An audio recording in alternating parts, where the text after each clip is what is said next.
Obrigado a você, até amanhã, Tiago. Nós que agradecemos. Então. Obrigada, Tiago, até amanhã.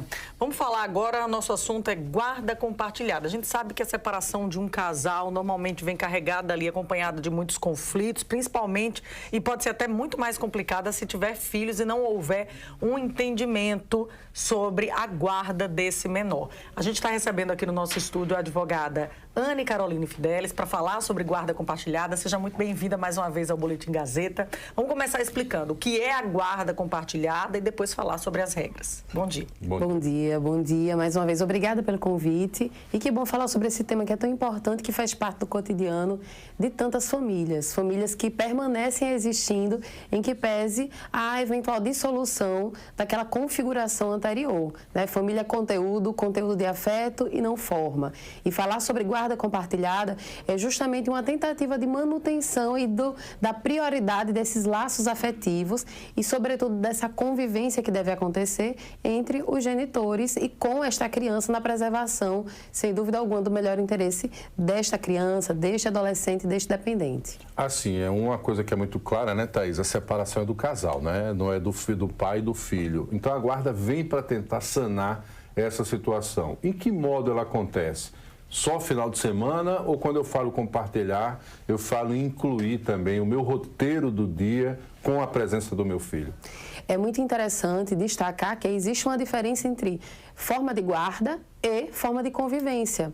A guarda compartilhada, na verdade, delimita que a responsabilidade em relação à jornada, em relação às demandas dessa criança, em relação a decisões relativas à vida dessa criança, deve ser uma responsabilidade compartilhada, o que não significa necessariamente que esta convivência deve acontecer de uma determinada forma. A forma dessa convivência ela pode ser definida entre esses genitores a depender, novamente, do melhor interesse da criança. É muito usual que essa convivência aconteça com o lar de referência. Em regra, esse lar de referência no comum, no usual, é com a genitora, isso por uma série de questões históricas e culturais, e que esta convivência aconteça em finais de semana alternados com estes genitores. Esse tem sido um modelo muito comum, mas não é um modelo estanque, não é um modelo fixo, que pode ser definido a depender, como eu disse, da forma como esses genitores entenderem que é melhor para essa criança. O melhor interesse é da criança e não o melhor interesse desses genitores. Infelizmente, por vezes, existe uma grande confusão e uma tentativa de imposição do que seria o melhor interesse para esses adultos e não necessariamente para esta criança. E isso, infelizmente, faz com que o judiciário, por vezes, precise, na verdade, por vezes não, com muita recorrência, acabe tendo que ser acionado e depender não de uma decisão conjunta, mas de uma decisão judicial, que, infelizmente, não é o ideal.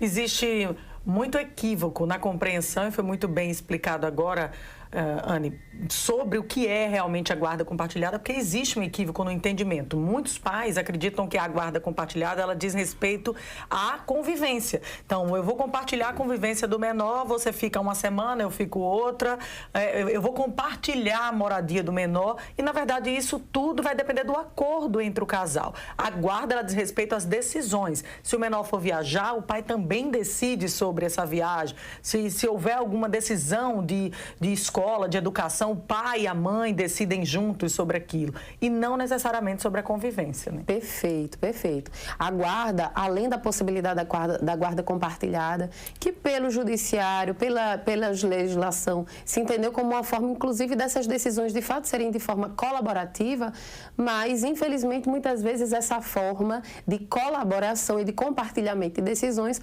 não se reflete na realidade.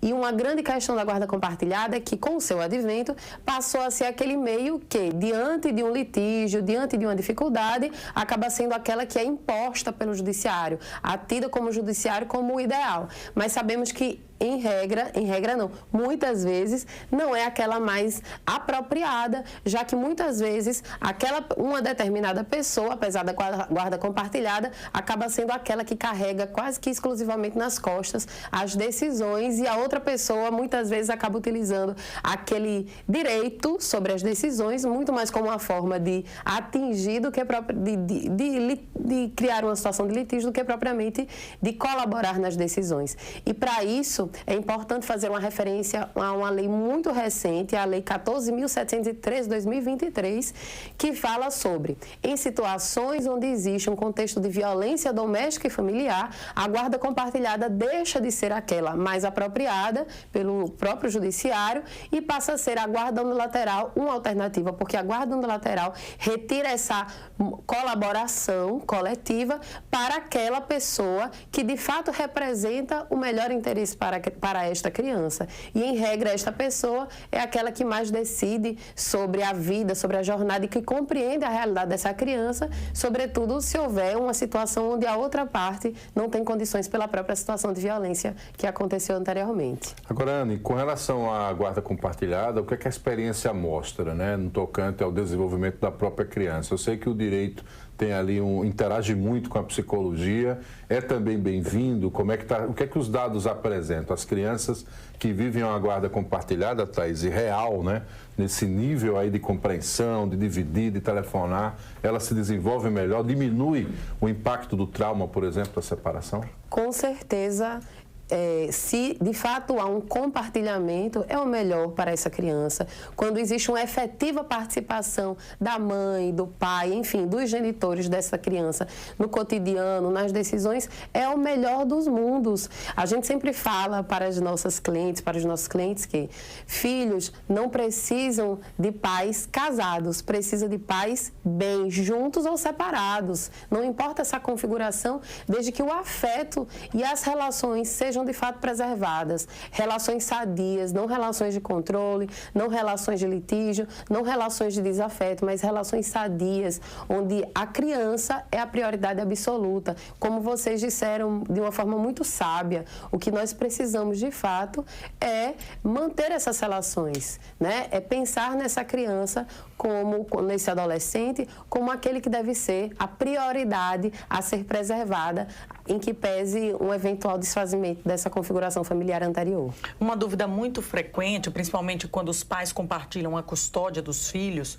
é o que o pai deve pagar de pensão em relação à pensão alimentícia. O genitor precisa realmente, mesmo compartilhando a custódia, pagar a pensão? Sem dúvida alguma. A responsabilidade alimentar, ela deve sim ser preservada, não importa o contexto, a não ser que os dois compreendam que, por alguma razão específica daquele caso, existirão outras formas de compensação. E hoje, cada vez mais, a gente sempre fala que, para considerar os alimentos, a gente precisa considerar a necessidade do dependente, da dependente, as despesas, a possibilidade econômica daquele alimentante e a proporcionalidade. E nesta proporcionalidade, não apenas levar em consideração o salário de cada um, seu recebimento, mas também o tempo de dedicação a esses cuidados. A gente não fala 50% para cada um e acabou, e muitas vezes a gente recebe esse entendimento equivocado das pessoas. A gente calcula uma proporcionalidade. Se um ganha 10 vezes mais que o outro, é mais aconselhável, né? É o ideal que esta pessoa pague mais do que o outro. E aí, se há uma má distribuição dos cuidados, olha, eu dedico 90% da minha rotina para cuidar dessa criança, ele só dedica 10%. Então, deve-se considerar também esse trabalho do cuidado, esse trabalho em regra que as mulheres desenvolvem, esse trabalho normalizado, doméstico e desvalorizado, que também seja calculado nessa distribuição da responsabilidade também financeira. Pois é, Thaís, é uma tarefa complexa, né? Mas pelo que se vê, a lei, ao longo do tempo, ela foi se humanizando, né? Você sai da letra fria da lei, compreende que tem um ser ali envolvido, que é o filho, a filha, às vezes mais de um, né? Às vezes são gêmeos, então, quer dizer, são personalidades diferentes, e aí você consegue chegar a um meio termo, compreendendo, né, o que é essa realidade. E deste modo, pelo que eu entendo, é que as relações estão tentando aí, naturalmente, ficar mais amadurecidas, posso dizer dessa maneira também, doutora Anne? Com certeza, e é muito bom ver experiências e iniciativas do Judiciário para que aconteça efetivamente a justiça. Cito o protocolo de julgamento com perspectiva de gênero, entre outros instrumentos para justamente humanizar e tornar efetivamente justa essas relações quando precisam do Judiciário para resolver. Tá aí, a gente conversou então, bateu esse papo aqui sobre guarda compartilhada com a doutora Anne Caroline Fidelis, advogada, tirando todas as dúvidas a respeito desse tema que inspira muitas dúvidas, principalmente dos pais que, porventura, estão se separando e ainda não tomaram suas decisões. Então, serve aqui de embasamento para tirar qualquer dúvida sobre o assunto. Obrigada, volto sempre, até a próxima. Até a próxima, doutora. Importante é você contar com o apoio de especialista, tá? Isso é fundamental. Que isso também tem que acontecer, né, Thaís? É isso. E a gente vai encerrando o Boletim Gazeta desta segunda-feira, levando você lá para fora, imagens da Lagoa Mundaú, tempo aberto.